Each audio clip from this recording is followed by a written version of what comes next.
welcome to the Friday edition of Juan's World, and I'm in lockdown, so we can consider the next 2 or 3 videos to be lockdown chronicles. And I don't have a whole lot of food in my apartment and I can't get out to get more, so today I'm cooking some beans, and I'm probably going to make beans and rice for lunch today, and then I'll use the beans for something else tomorrow or the next day.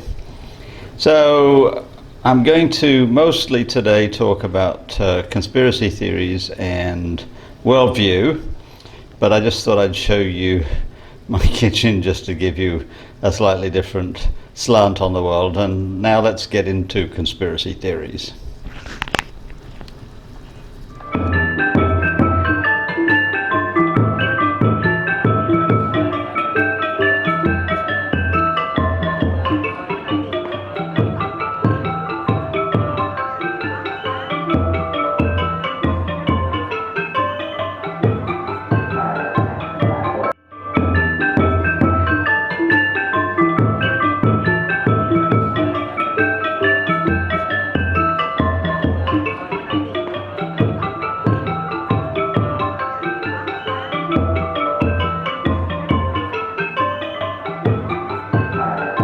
So let's get down to the meat of things when it comes to conspiracy theories and worldview. And as I said in my last video, the main problem with trying to debate or debunk conspiracy theories is that they're built on worldviews that are not very easily debunked because they have built-in safeguards. And we can look at that from a number of different angles. Let's think, for example, of a person who believes that prayer works. Well, there's been a lot of different ways that natural scientists have tried to test this. They've said, for example, okay, let's take a group of people, some of whom believe that prayer works and some of whom don't, and let's just see whether the ones who believe in prayer don't get sick as often or don't die as young or whatever, on the assumption, and this is the key assumption that actually is a bit questionable, on the assumption that people who believe in prayer believe in praying for good health and long life. And what they found was that statistically there's no difference between the group that does believe in prayer and the group that doesn't. They die at the same rate, they get sick at the same rate, and so forth. Okay, well, we've got, first of all, that built-in assumption that that's what people generally pray for.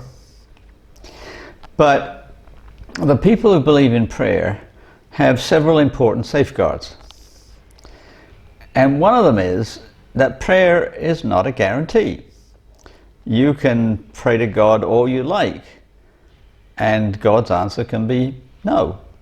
And the answer can be no for many reasons, one being that you haven't lived a particularly good life, and therefore you're not deserving of having your prayers answered. And the other, like an acid bath of any test, is that God's will is inscrutable. Nobody knows why God does what he does, and you are supposed to just rely on faith and say, well, it's for the best. God works in mysterious ways, but also works for the best. So it may be that getting sick that time was in your best interest for some reason, and that it's your task to figure out what that reason is.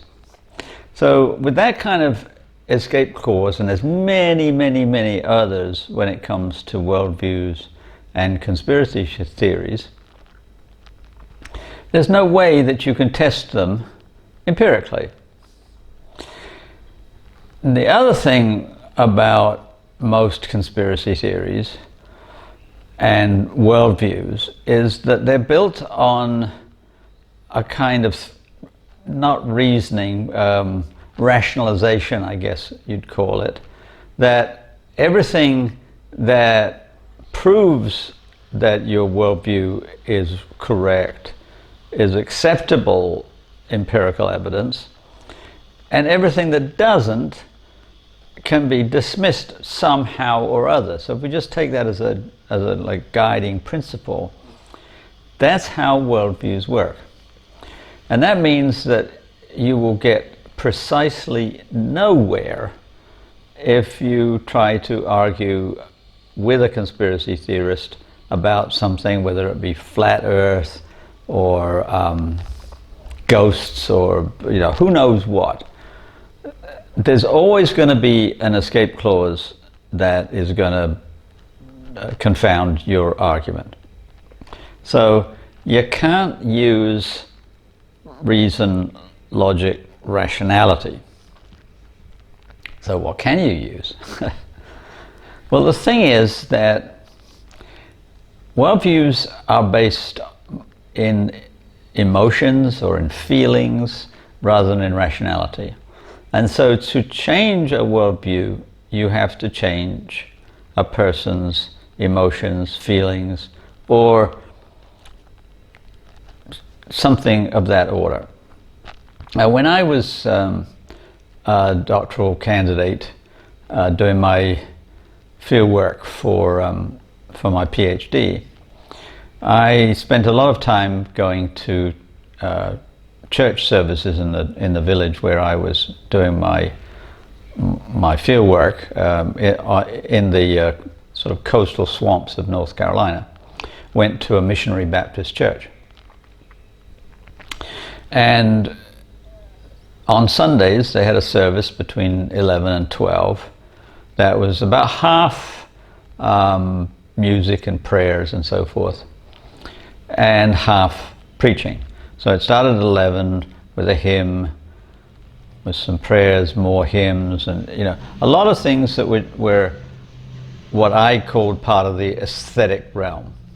And of course aesthetics, painting, music, drama, poetry and so forth, appeal to the emotions.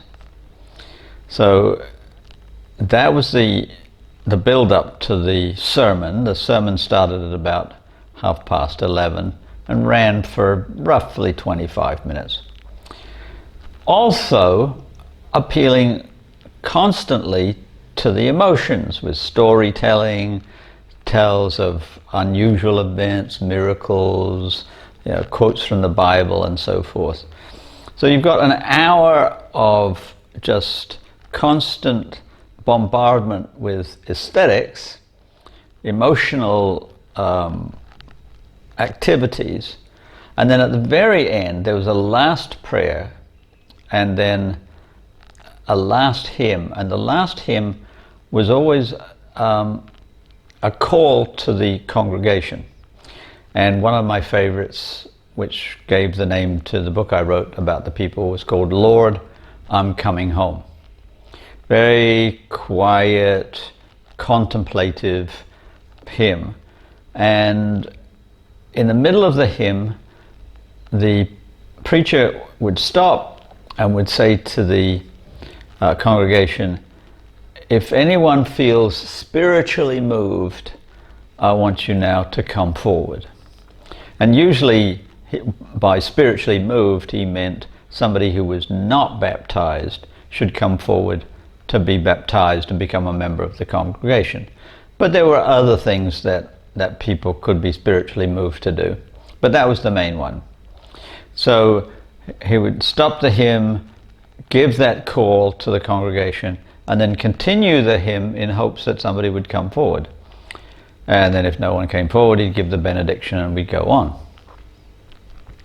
But there were certain times, particularly in the summer, when they had what's called revival, when people would attend church every evening from Monday to Friday. and there would be a big call at the end of each one. I think the service started at about 7 o'clock, so the call was around 8 o'clock. And during those revivals, people would come forward, particularly teenagers, and that was always a time for great joy and celebration. And my analysis of the situation was that in order to get people to shift their worldview a little bit, to embrace the church, they had to be flooded with aesthetics first. They had to have their feelings, their emotions kind of overpowered and maybe a little bit confused or tangled up or jumbled or something like that. But at a certain moment, they would feel the sense of conversion, and then they would come forward. And in fact, I experienced something of the sort myself when I was at the revival. I didn't go forward. I was still trying to be an observant anthropologist, but I felt the same sense of conflict about what I wanted, and a little push. I might have gone forward. It wouldn't have amounted to much. But the thing is that the conversion experience is, in my humble opinion, the way in which you change worldviews. That it's not about rationality, empirical evidence, and so forth. It's about flooding the emotions. And of course, they can be flooded in a good way, in the case of song and music and prayer and so forth. Or they can be flooded in a very bad way. I mean, like you could maybe lose your family in a tragic fire in your house or some such. One of the members of one of my congregations, when I became a pastor, was very solid member of the congregation. He was an elder on lots of things that he did for the church. And his wife was also an elder and also very active. In fact, she was part of the committee that hired me there. But she had cancer. And she had a very long, drawn-out, painful death. And that caused her husband to completely move away from the church, because he knew that his wife was deeply devoted, prayed all the time, always went to church, always took part in activities of the church, and so on and so forth. She was as loyal as anyone could possibly be. And at, I don't know what age she was, maybe about 45, she died painfully and in a very slow, lingering way. And her husband had to watch that, and his emotions were so completely stirred up by it that he just immediately, we could think of it as unconverted, that is, he converted against the church. And there was no convincing him to return. There was no rational logic, anything of that sort that you could use to appeal to him. He had just had his own conversion experience and didn't believe in prayer, didn't believe in God, didn't believe in the church. Done. And similar things have happened in my own life and probably in yours too. So, as a concluding thought, what I feel is that all of the videos, both pro and con, let's say flat earth, which is what I started with last time, are just utter wastes of time, because they're arguing about different worldviews, and they can take exactly the same empirical evidence, the same data, and they could interpret it in two completely different ways. And that's just the nature of humanity and the nature of culture, that we all interpret what we experience. Experience is not neutral. Experience is not just a series of data points in our lives. We interpret everything. And if our worldview is that God is good and looking out for us but mysterious, then when something happens, we're going to say, what does God mean by that? I mean, I remember one time I was driving along the Delaware River in New York. It's the border of New York and Pennsylvania where I used to live. I was driving along the river. I looked over to my left, and there was an eagle flying very low to the water. And it put its talons down and then came up with a fish and flew right in front of me. I mean, just a very few meters in front of me at eye level, with this fish squirming in its talons, and then swooped off again to the right and into a tree and ate the fish. And at the time I thought, what was that about? I mean, biologists would say, well, the eagle was hungry and got the fish and started crossing the road and you were in the way, and so had to get out of the way of your car and then up into the tree. Or I could say, what was God telling me? What does an eagle mean? What does a fish mean? And so on. That you can interpret everything that happens to you in multiple ways. What happens when you look in the mirror? You can look in the mirror and just say, I'm all right, or I'm not all right, or I look beautiful, I look handsome, or I need a shave, or something is wrong. And of course that sensibility is a big part of the story of Snow White. It's one of the stories that always fascinates me as being so transparent and yet nobody recognizes it.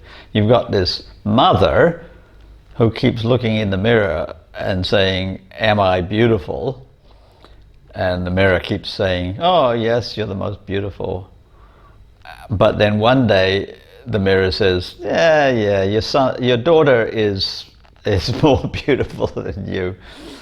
And I mean, that is just such a transparent statement about what people think when they look into mirrors. I mean, I don't do it. I don't look in the mirror and say, am I handsome? And the mirror replies, well, your son's more handsome than you because he's younger, he's got more energy, his hair has some color in it and so forth. But you can see how that works, that everything you do, you interpret. You filter everything you experience through your worldview. That's just the nature of being human. And if you want to argue with somebody with a different worldview, then I would say, what's a rock? Or that if you want to have some leverage with a person with a different worldview for some reason, then you've got to find some way to change that worldview, because just changing the data is not going to work. Okay, well, that's all I have to say about worldviews and conspiracy theories for now. We're in the middle of Khmer New Year, so I get to make yet another resolution at some point. I make resolutions all through I've got 3 New Years that I celebrate. There's the Gregorian New Year, the Chinese New Year, and the Khmer New Year. So I get to make and break at least 3 resolutions. I usually make one on my birthday as well. I didn't make one this year, and I haven't made a Khmer resolution yet. But I hope that you'll make the resolution to tell your friends about my videos, to like, to subscribe, and I don't know whether I'm going to be doing any more cooking on Tuesday. I might, because I'll still be in lockdown, but by then I'm going to be with dwindling food supplies, so it may be another lockdown cooking lesson. So have a good weekend.